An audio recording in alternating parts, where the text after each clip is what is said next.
Welcome, ladies, to the Real Estate Investor Show, providing inspiration, strategies, and insight to empower women investors to live balanced and financially free lives. Now, here are your co-hosts, Liz and Andresa.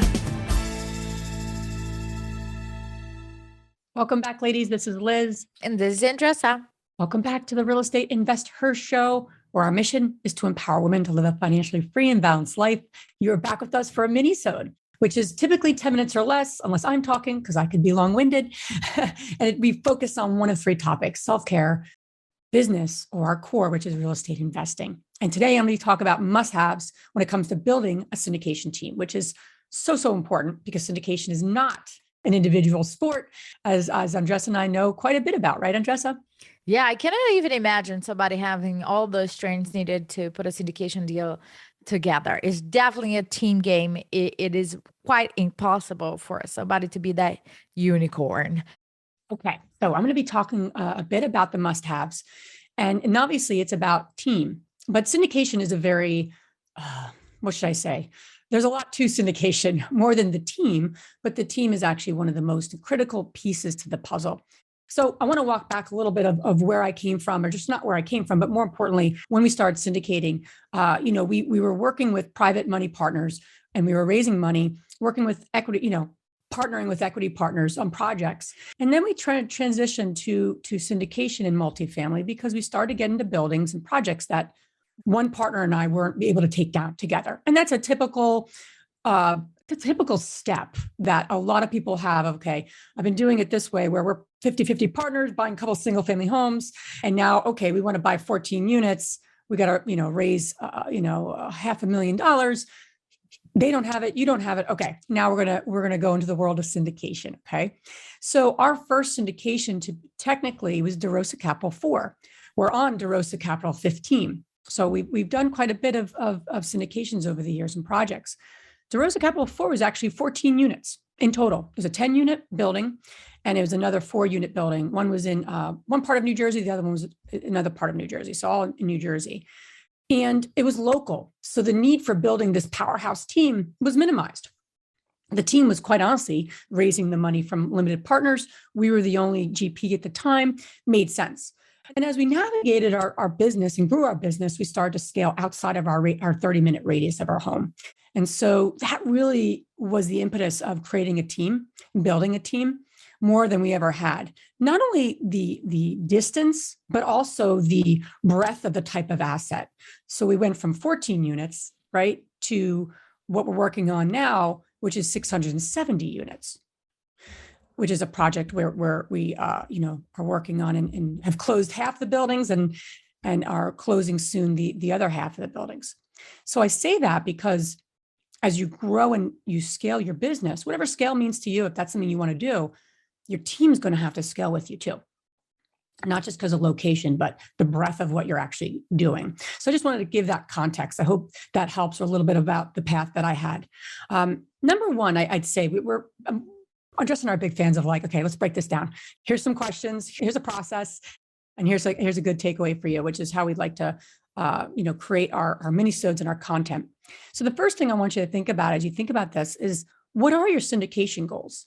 Because syndication can mean you syndicate self-storage. You can syndicate multifamily. So syndication is just the means to the end. But you have to really be clear on what are you going to syndicate and why are you syndicating? I don't know how many times, Andresa, you've heard this, and so many people have come up to me at conferences, and they're like, I just buy small multis, I own all of them, and I'm thinking about syndicating because it seems like the next thing to do.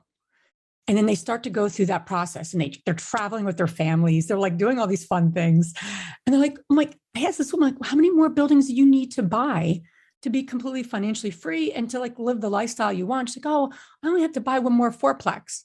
But I really think I should go buy 100 unit so I can start syndicating. It's just as if there is this first grade, second grade, third grade, and so you don't start with wholesaling, they'll go flipping, and then you transfer to single family rental, and then multifamily, and then you finally graduate to multifamily. Right. It isn't that. Yeah. Agreed. I think we need to do more talking about that. For some people it is, and for some people it's not. And in talking to her, I said, it sounds like you should just go buy a few more fourplexes. It sounds like that's literally the lowest hanging fruit to get to your goal. Why would you? Syndication's a business. And it's a big one. And you own less of the buildings. I hate to tell you. And it might not even fit the bill. It might not even fit the bill. It might or might not. It was the right thing for us on our trajectory, basis of our strengths and basis of where we were headed. That it made sense for us. But for that woman, right, and so many others, right, that we think we have to do something just because everyone's talking about it. So I want to made a point of that for us to share with you. So get really clear on your syndication goals and also the size. Like I said, our first syndication was 14 units. Your first syndication could be a 6 unit that costs $5 million in one market. So it all depends on the market and the cost. It's not just the size. So don't think syndication size. It's more of the price and the amount of money that it's going to be needed to purchase the property, and also in order to, depending on your, how you're going to set up your financing. So just be mindful of that.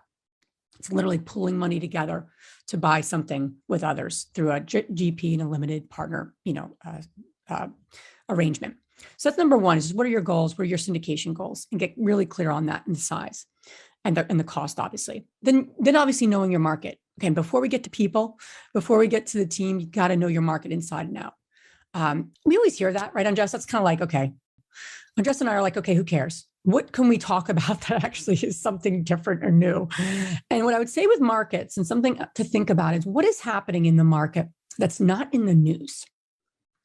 And that's really important to know in the market that you're looking to invest, or that you already have properties. I mean, you can do the Google searches and everything, but there's typically things happening in the market that the economic development people know about. There's almost like, and then everyone else knows about it after. So that's the kind of stuff that's really important to know in markets, is the stuff that's coming down the pike, the stuff that's happening in the future, 6 months to a year. And that's not always easy to be found in just doing a Google search.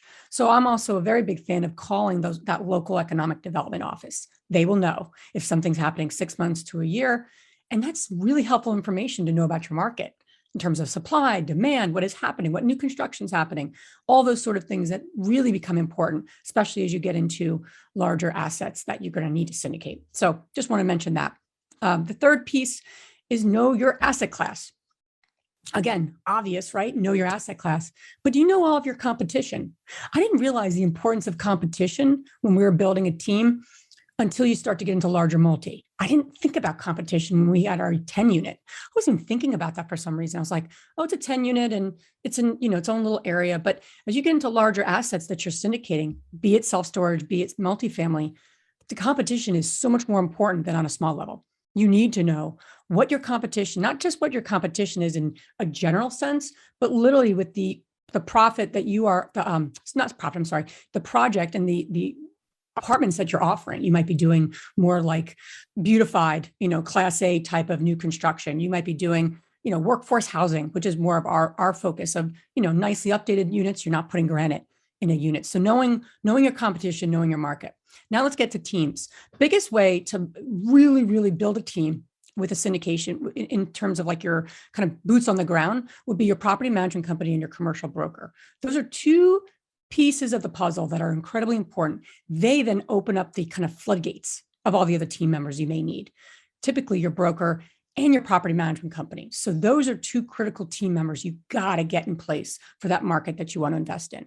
There's a whole other, I know we've done a lot of training, Andresa, on vetting property management companies. They're not all created equal. And we've created some great content around that, various things from our podcast to, our online community. But you got to vet that property management company and you got to make sure they're the right fit for what you need them to do. They'll say they are, but it doesn't mean they are. And you got to make sure that they know the market, they know your asset class very well. So property management company, and obviously your commercial realtors open the floodgates typically. And the core team then is the last piece, because there's like your kind of like secondary team, and there's like a core team. And obviously finding the deal is a critical team member, right? As we talk about acquisition, we talk about the funding side, who's leading the capital raise. That's critical. It's usually not one person, it's a team. And then who's actually going to be managing the project, like that asset manager? Who's the boots on the ground that's local to the property or not local, but they are managing the property. They're managing the business plan, I should say. Not just managing the property. They're managing the manager, but they're executing the business plan that typically the acquisition underwriters have created, because that's where that gets created. And there's typically someone on the team that's overall looking at the operations, right? And typically that could be the asset manager, that could be another person too. So that's what I would say in terms of core team. And then there's a whole lot of other people, but let's just start there. So if you want to start building that out-of-state syndication team, get real clear on your goals, get real clear on your market, and something that not everyone's going to know about that market. So you know it's the right market for you and what you're trying to achieve. Know your asset class inside and out, know your competitors, and then make sure you're teaming up with the right property management company and the right commercial broker who know those local markets, and then get your core team in place. So that's what I have for you today. Awesome. And I hope you enjoyed this episode. Make it a great day. Bye. If you enjoyed this podcast and want to receive updates on our next interviews, go to our website, therealestateinvestor.com. There, you can subscribe to our show, become part of our investor community, and get updates on upcoming episodes. If you like our show, please share it with other women who would benefit. And don't forget to leave us a rating on iTunes. We'd really appreciate it. And as always, we encourage you to take one action as a result of today's show and put it into motion so you can live both a financially free and balanced life. Thanks for spending time with us. Ciao.